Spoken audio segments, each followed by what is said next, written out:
Hi, my name is Megan Walsh, and I'm the Behavioral Health Manager at Encompass.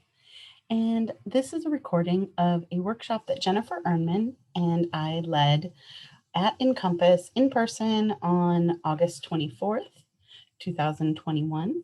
We were asked to share a recording with families that didn't necessarily feel comfortable coming in person right now, and so we wanted to honor that request. So this training is on restraint collapse. And really, restraint collapse is about when kids have worked so hard to keep everything together, to do everything right, to stay emotionally regulated. And then they get to their safe place, which is usually their caregiver or somebody that they're used to being around. And they really just kind of lose it emotionally, sometimes physically as well. It can also happen when no matter how hard that child tried, things did not go well. No matter what they did, a peer was upset with them, or a teacher didn't see when they were trying, or, um, you know, for some kids, it just seems to happen like that, that they try and they try and they try, and people don't necessarily notice when they're trying because often the behavior can mask that. So we really want to be aware that restraint collapse is a real normal thing that happens to every human at some point. And it happens when environments change because there's so much that we are processing that we don't even notice. So we want to think about when kids go into a new environment like school, expectations from adults change, their peer relationships are changed. There's new rules. There's environmental factors like maybe there's a buzzing from the lights, or maybe the lights are too bright, or the carpet makes a weird sound, or somebody's shoes flop. All of these things are things that that child has no control over. Schedules are also really different. Often, maybe they've been staying up a little later at night and getting up a little bit later in the morning. And so schedules are changing, sleep patterns are changing. It's not kind of a restful morning. It's a get up and go kind of morning.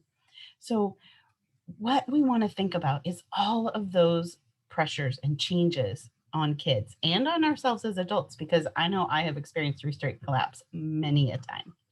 So we want to think about what happens is that when they reach their safe space. So it's helpful for me to hold on to that. I'm getting the brunt of this from my child because they feel like I'm a safe person. So while we don't want our kids, abusing us or anything like that, it's okay to recognize that it's okay for them to kind of let down their guard with us because we're their safe space. So what happens is they get to you, they kind of collapse emotionally and sometimes physically. That might mean that they can't control their emotions. Maybe they're crying or screaming or silent. Maybe they kind of look like a zombie. It might mean that they flop into the back seat of the car. It might mean that they flop onto the floor and, throw their backpack on the ground. So we need to be aware that there's a lot of ways that this can present. And sometimes it's actually called defensive attachment. And I read an article that likened it to when you're in a really busy store and you lose your child. We've all experienced that at some point, right? Where maybe our child is hiding in a clothing rack or they just get lost in the crowd. And that fear and that anxiety and that panic that well up for us. And then we find them. And usually we might give them a quick hug, but we're also going to give them a quick talking to, right? We're not going to be super happy with the fact that they got lost. So all of our emotions from that panic and that fear and that anxiety is going to come out in being kind of frustrated with them. And so that's that defensive attachment. Like I'm so worried about you that I'm going to kind of unleash on you a little bit. And so maybe that child has been worried about your connection all day. Maybe they've missed you all day and then they just finally get to you and they lose it. It's important to also note this doesn't just happen after school. I know this is called after school restraint collapse a lot of the time, but it can also happen in co-parenting and custody situations or when a child goes to camp for an extended period of time and come back. So it's about that changing environment and getting back to your safe place. So what are some signs? What can we notice? So every child is unique. I always want to give that caveat because it's not going to look the same in every child or every adult. It can look like your child's kind of whiny or weepy, maybe disrespectful and rude, throwing things sometimes. Maybe they can seem aggressive. They've got some great little zingers, some insults going on. They could also be silent, or they could just have tons and tons of energy. I have a friend whose child sometimes will kind of like poke at her or punch her in the arm gently, like just kind of really seeming to like push buttons a little bit. So those are the usual signs. So what do we recommend? First, we want to look at, there's a couple of steps that we're going to take in this workshop. We're going to look at regulating, relating, and then teaching. And that comes from the work of Dr. Bruce Perry. And so Dr. Perry says that we always want to regulate first. And I find that to be really wise. And it's not just about regulating our kids, it's about regulating ourselves. Because if we approach our child who's dysregulated in a dysregulated state ourselves, we're just going to bring everybody higher. But if we can regulate ourselves and approach our dysregulated child, then things will start to settle down. So I always like to encourage snacks and hydration. We've all heard about hangry, and you've probably seen that Snickers commercial. So we want to think about, with a snack, how can I get my child to eat a snack really quickly and have it be something that can kind of satiate them a little bit? And then hydration. We often don't feel dehydrated until we're about 10% dehydrated, but it starts to affect our behavior and our brain function when we're about 2 to 3% dehydrated. So anytime we can push the water, that is a really good thing. We also want to lower the expectations. Some people will call this dropping the rope, because at SeaWorld, they used to train the dolphins by kind of slowly raising a rope in the pool, and then the dolphins would jump over it. So if we lower the rope, then we're going to know, we're going to just accept the behaviors that we're seeing. We're going to know that this is a really, really hard time for my child, and I need to just kind of love on them for a little bit and give them what they need and not have these super high expectations. And then we're going to offer connection with a trusted person or animal. Sometimes when it's not necessarily helpful for a person to be there, an animal can really, really help. So if your kiddo is an animal person, see how you can offer them connection with that trusted animal. We also want to have some comfort items available. When my kids were smaller, I often would have a bag in the car that had water bottles and granola bars and nuts and maybe some fidgets and a stuffed animal or two and a weighted blanket. And I would just keep those items in my trunk because I always wanted to have them available. And I just really could never get it together to pack it every day. So if it's always in the trunk, it's always there. And then we want to add in as much consistency as possible. If you can develop a routine for what you do when you pick your child up, that can really help. Maybe things didn't go the way they wanted at school. Maybe there were a lot of unexpected things, but if they know that as soon as they get in the car with you, they get to listen to their favorite music, or they have a favorite stuffy that's in the car, or they get handed a snack, or you go to the park, or maybe you sing a song together, whatever it is that you can do on a ritualistic basis with your child, letting them know this is what we do every single time you get in the car. That is really, really helpful. You also might want to try incorporating some things that soothe their nervous system, like humming or drumming, or getting them to sing their favorite song. Water activities can be really helpful. When my kids were little, I used to joke, like, whenever they're grumpy, just add water, because that made everything better. And that might mean you let them splash in the hose or the sprinkler at home. Or if you can take them swimming, that's the best possible route. But maybe it's just a quick bath after school. So we want to think about how we can add in soothing activities to our kids. And then repetitive tasks where they're doing the same motion over and over again, like bike riding, or doing a puzzle, or going for a walk. Any of those repetitive tasks are also going to regulate their nervous system. Some of my favorite things to do to regulate also are helping them to drink out of a straw. And the smaller the straw, the harder they have to suck to get the liquid out of there. So that will give them some calming. Also, that hard, nasty gum, I can never remember the name of it, but we all know it. Adults usually don't like it, but kids love it. That can be helpful and give them that proprioceptive input that they need. Some crunchy snacks, carrots and pretzels are some of my favorites there. A weighted item. You can usually around the holidays get weighted stuffed animals in a lot of different places. You can always order them on Amazon or other places online. But weighted items can be really helpful, whether that's a lap pad or a stuffy. One of my favorite things to do is the deflated exercise ball. I don't know if any of you have had a child who kicks the back seat while you're trying to drive. And maybe it's that they're not even frustrated. They're just kind of bored kicking the back seat. And there's very little that's more frustrating to a parent than trying to drive safely and having somebody kick the back of your seat. So if you can find an exercise ball, a smaller exercise ball, and deflate it a little bit, and then just shove it in the space between the front seat and where your child's sitting, then they have something that they can kick. They can get that extra energy out, and it's not going to frustrate you. It's not going to make it dangerous to drive.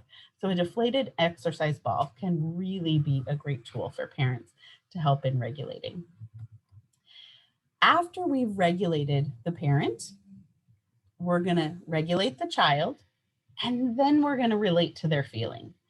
So, we're going to listen to ourselves and kind of close off that ability that we have as parents often to argue with our kids. Maybe they have a feeling that doesn't make sense to us. Maybe we feel like they shouldn't feel the way that they do. But this is not the time to do that. We don't want you to argue with your child because that's going to escalate things. The feeling that they have is valid. We want to help them learn to express that in a way that's appropriate. And arguing with them about the validity of their feeling is not going to help that path. So we're not going to argue with them. We're going to think about a time when I felt as upset as my child did. So maybe they are super, super upset because they didn't get to play soccer on the field. And you know that they get to play soccer all the time, right? So you're feeling like, okay, that's really not something worth getting upset about. But for them, it was super important. So think about a time when maybe you felt left out. Think about a time when you really wanted to do something and you didn't get to. So connect with the feeling, not necessarily the circumstances. We're not going to try to fix it. We're just going to sit in that feeling with them. We're going to let them know, however they're feeling is okay, that we understand, that we appreciate. We don't want to say, I know exactly how you're feeling, because nobody knows exactly how anyone else is feeling. But we could say something like, oh, you seem really upset. I felt upset like that before too. Oh, just really get them to know that you get it. It's okay. And it doesn't feel great. And you're in there with them. They're not alone with their big feelings. So we want to normalize and appreciate how hard it is to try really hard to get things right and then to lose control. So if your child is screaming and kicking and doing those things, you can say, oh, wow, you're so frustrated. I see that. It is so hard to try all day and then to not be able to control yourself. That is so hard. I'm going to be over here. Let me know when you're ready. And maybe we could go to the park in a bit. So give them the space to experience their feelings, because once they get into that space of losing it completely, you really can't bring it down. You've got to just ride the roller coaster, back off a little bit, give them the space, and then reconnect with them. So we're going to relate to the feeling after we've regulated ourselves, then regulated our child. We're going to relate to the feeling. So a couple of ways that we have found that you can minimize after school restraint collapse. We want to be intentional, like I just said, about regulating yourself prior to your interaction with the child. And that can look a lot of different ways. Maybe I know that I'm going to be in a meeting until right before I have to go get my kiddo. So then I'm going to think about, what can I do quickly to regulate myself? For me, maybe it's making sure that I have some water. or making sure that I listen to a favorite song or a favorite playlist on my drive over there. Or maybe it's that I call a friend and connect with them, or just that I focus on my breathing on the way over there, in through my nose, out through my mouth, making sure that I can regulate myself so that when my kiddo gets in the car, they're not going to escalate just to match where I am. So we're going to be regulated ourselves. Then we're going to greet our child in positive ways. Sometimes, especially like if you've gotten a call from the school during the day, or maybe you notice they didn't pick up their room before they left, then you might be tempted to greet them with, like, hi, you didn't do this, this, or this, or your teacher said you did this. And that's going to set things off on a negative tone for sure. So try to focus on greeting your child in positive ways. I'm so glad to see you, or I missed you today. Just let them know that you see them. It's not about behavior at this point. It's appreciating and noticing your child for the precious person they are, regardless of what they have done or not done. So you're going to greet them in positive ways. You're going to recognize that silence is okay. If they need to just sit there quietly, allow that and appreciate that. Don't ask them questions at this point. Sometimes kids, especially kids with some anxious tendencies, can get really riled up when we pepper them with questions because they feel like they have to have the right answer to every question. So it's really anxiety provoking for them. So we want to avoid asking questions at this point. And if you need to know something, you can actually kind of wonder. Like an example of that might be, maybe I'm wondering, maybe I want to know if they saw a friend that day. So I might say, I wonder what you did during lunch today. So you're making a statement. The difference is that the statement doesn't necessarily require an answer. So that decreases the child's anxiety. They might answer you, they might not, but wondering doesn't require an answer. You're also going to get to be a detective. This is one of my favorite parts because when I was a kid, I always wanted to be a detective.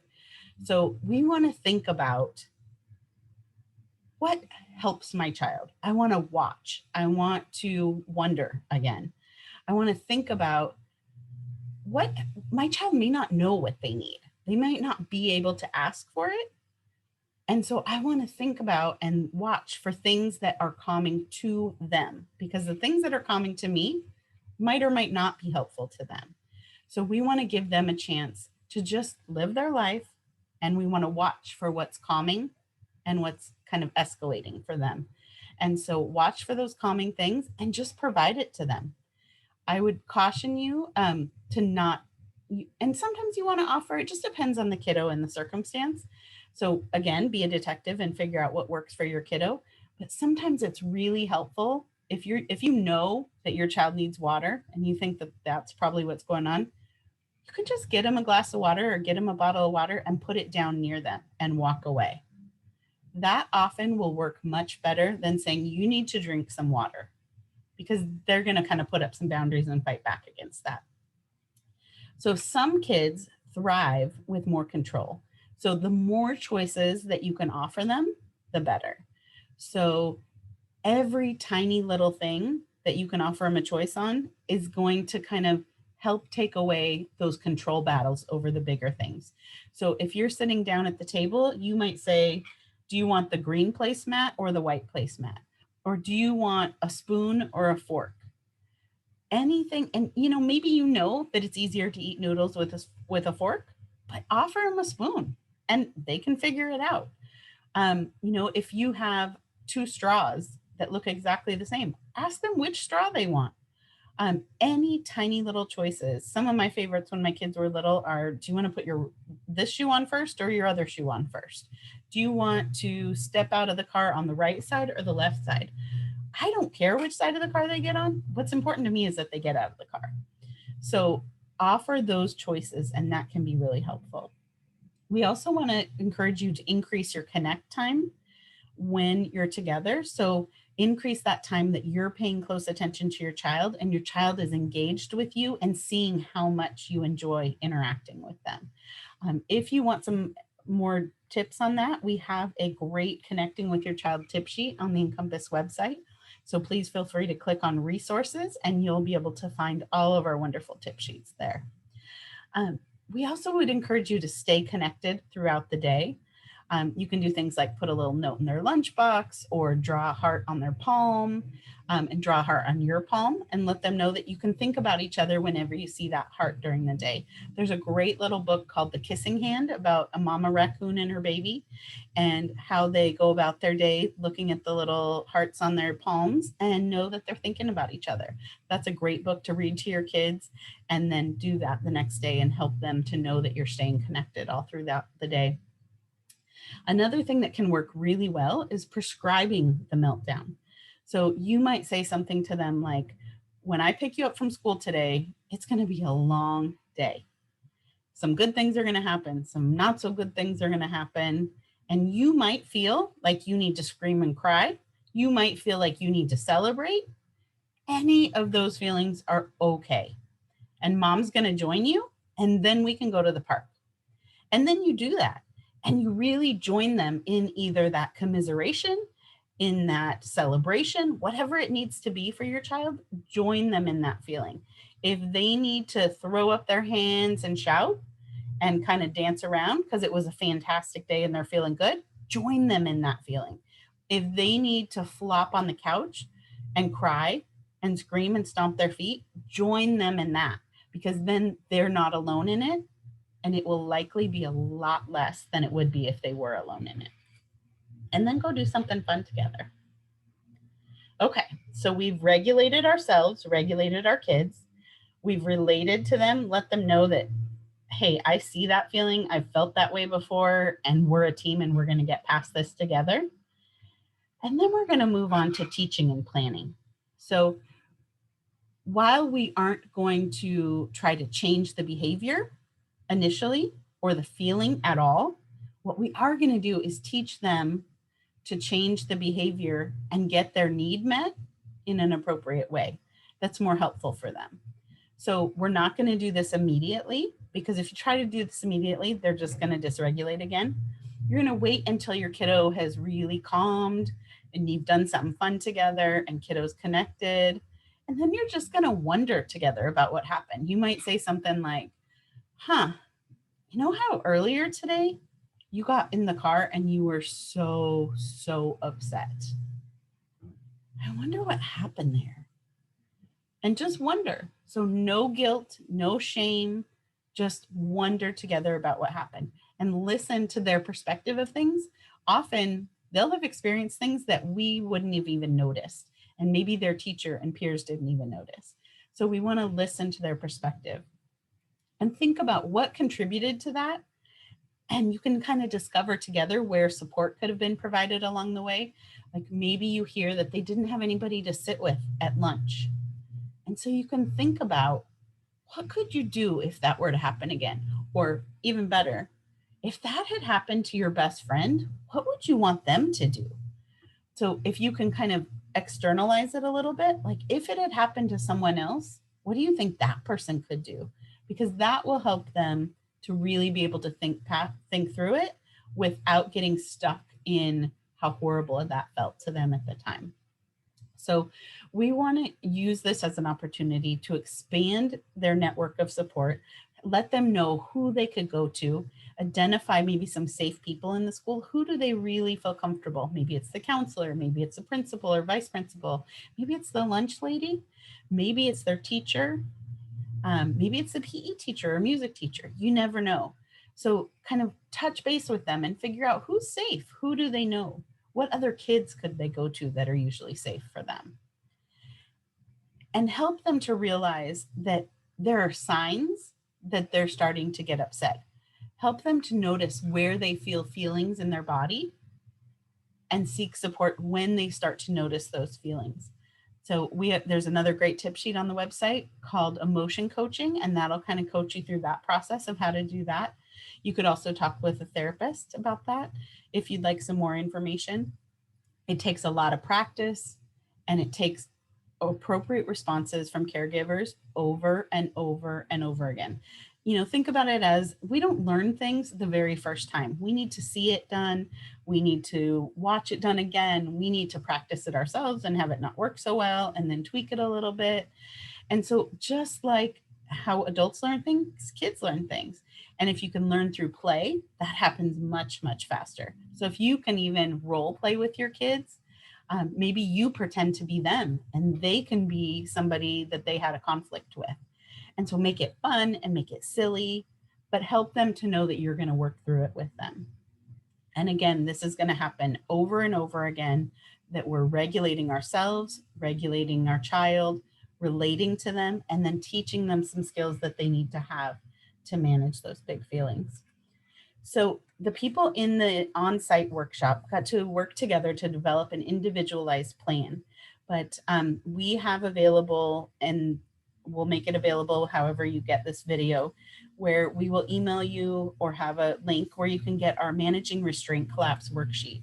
And I would really encourage you to take some time and think through how you can specifically do this, and then have that plan available to you, maybe in your glove box or maybe in your purse, however you need to do it, but remind yourself of what your plan is.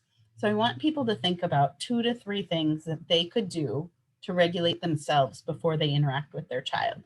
So for me, an example would be, I'm going to listen to my favorite music.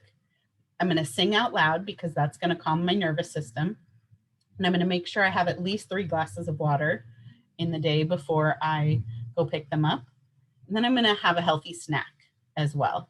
So I'm going to make sure that I'm not feeling hangry. And then when I pick up my kiddo, I'm going to put on their favorite music on low so that they can just barely hear it, so it's not overwhelming. Right before they get in the car, I'm going to have a water bottle and a crunchy snack available within their reach. I'm probably not going to verbally offer it, but I'm just going to have it available to them. And then I might put a deflated exercise ball at their feet and have their favorite fidget toy or a weighted lap pad or something available in the seat as well. So they get to choose what they think would be helpful. And then when I get to relating, a common thing that I hear from families is that their teachers are using a color chart system and kiddo was super upset about it. Maybe they didn't feel it was fair. So I'm going to look at maybe saying something to my kiddo like, your teacher used a color chart system today and your group was on yellow almost all day, if that's what they've told me. So I'm going to repeat to them what they've said so that they know I've heard them. Because that's a huge piece of relating. We want to feel like we were listened to. So I'm not going to say at that point, like, oh, I don't think a color system is a good idea. I'm not going to say, well, your group was probably on yellow because you guys weren't listening. I'm not going to argue with them at this point. I'm just repeating to them what they said. And then I'm going to acknowledge the feeling. Wow, that could feel really frustrating. You tried your best and it felt like it didn't matter at all. Oh, goodness. I would really feel upset about that too. So I'm acknowledging the feeling. And then I'm going to say something like, sometimes when I feel really frustrated, it helps me to have some water and a crunchy snack. I might like to stomp my feet a little bit too when I feel upset. So you're just planting the seed of these things are helpful for me. And you've already set that up so they have those things available to them. And just leave it at that. And then they get to choose what would be helpful, what would feel good to them at this point. And then later on, after they're regulated, after maybe they've had a nap, or maybe they've been able to go to the park or soccer practice and gotten that energy out, after they're regulated and we're in a good place together, I can start to develop a plan with them. And I'm going to say something like, I thought about how upset you were earlier. And I'm wondering how we could help your teacher understand how hard that was for you. He has a really hard job. You want to start building empathy for other people here. So kind of acknowledge what other people have going on during the teaching and planning phase. He really needs the class to listen and do their work. Let's think together about some ways that we can let him know when you're feeling frustrated and upset, and let everybody else keep on task. So we're not going to encourage them, to kind of like be wild in the room and make their feelings really known there. We're going to figure out together, how can we let the teacher know, like, hey, this is something that didn't really work for me, in an appropriate and respectful way. We're going to brainstorm some ideas. We're not going to limit their ideas. They can kind of come up with whatever they want to come up with, and we can throw some in there too. And then we're going to help them pick 2 to 3 ideas to try, and then figure out how we're going to do that. Who's going to be involved? Do they want you to talk to their teacher with them? Do they want to talk to their teacher by themselves? How do they want to handle it? It's really important at this step that parents avoid taking control of the plan. It's really tempting. I get that. But it's very, very important that kids have the upper hand in figuring out the plan that they are going to implement. So you're their support person, but they are going to be the one to implement the plan. So if you have additional questions on this, please feel free to email me or reach out in some way. I'm happy to talk this through. Just to recap what we have done today, we've talked about how common restraint collapse is. I really feel very strongly that normalizing it helps both kids and adults respond in more helpful ways. We want to remember food and water. We want to help them release pent up energy. We want to provide sensory supports. It's often really helpful to use music for both adults and for kids, but the focus has to be on regulating the body and the mind, the adult and then the child, relating to the feeling, and then teaching them to recognize the signs and ask for support. We want to thank you for spending a few minutes with us today. Please know that Encompass is here to support you and your kids. We are here to help make Snoqualmie Valley a place where all kids can thrive. Our workshop next month will be holding space for kids that are hurting. And that training is really focused on helping parents get to a place where they can allow kids to have their feelings and support that. And I hope that you are able to join us next month. We will be offering both a virtual training as well as an in-person training, hopefully at this point at least, but it will be available in at least the virtual realm next month. If you wouldn't mind taking a second to click on the link that's provided to fill out our evaluation, we would really appreciate it. And we will also make available to you our tip sheet on restraint collapse. So all of those resources are available. Please know that we are happy you are here, and we wish you and your kids the best return to school possible.